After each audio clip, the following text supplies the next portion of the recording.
আসসালামু আলাইকুম। একটা কথা আছে দেখবেন, ইমামকে নয়, ইমামের কথাগুলোকে শুনুন। কথাটার আ যে ব্যাখ্যা সেটা বলছি। সেটা হলো যে মসজিদে যখন ইমাম সাহেবকে দেখেন, বিশেষ করে আমরা শুক্রবারের নামাজটুকুতে খেয়াল করলে দেখবেন যে ইমাম সাহেব যে কথাগুলো বলেন, ইমাম সাহেব সব কথা কিন্তু ভালো বলেন।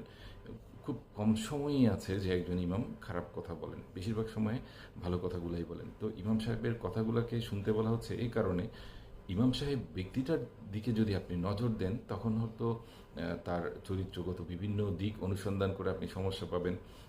তার টাকা খাওয়ার বিভিন্ন ব্যাপার পাবেন, তার বেশি খাওয়ার ব্যাপার স্যাপার পাবেন, বিভিন্ন ধরনের সমস্যা আপনি খুঁজে পাবেন। বাট তিনি ব্যক্তি কিন্তু কোনো ভালো কথা ছাড়া খারাপ কথা বলেন না।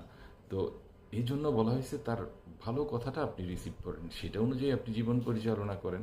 সে চরিত্রগতভাবে দিক থেকে কেমন খারাপ, সে তার খারাপ দিকগুলা যেগুলো সেগুলো অনুসন্ধান করে আপনার তো সেগুলো চর্চা করার দরকার নাই।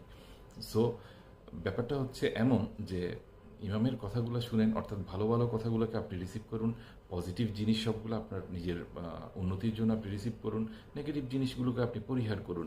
আপনি খারাপগুলো খোঁজার চেষ্টা করবেন না, ভালোগুলো খোঁজার চেষ্টা করেন। ভালো যেগুলো আপনার সামনে আসবে, যে কোনো মানুষের কাছ থেকে, ইমাম সাহেব বা যে কোনো ভালো জায়গা থেকে, সেগুলো আপনি গ্রহণ করুন, সেগুলো চর্চা করুন। সেগুলোর ফলে আপনার উন্নতি করে নিন।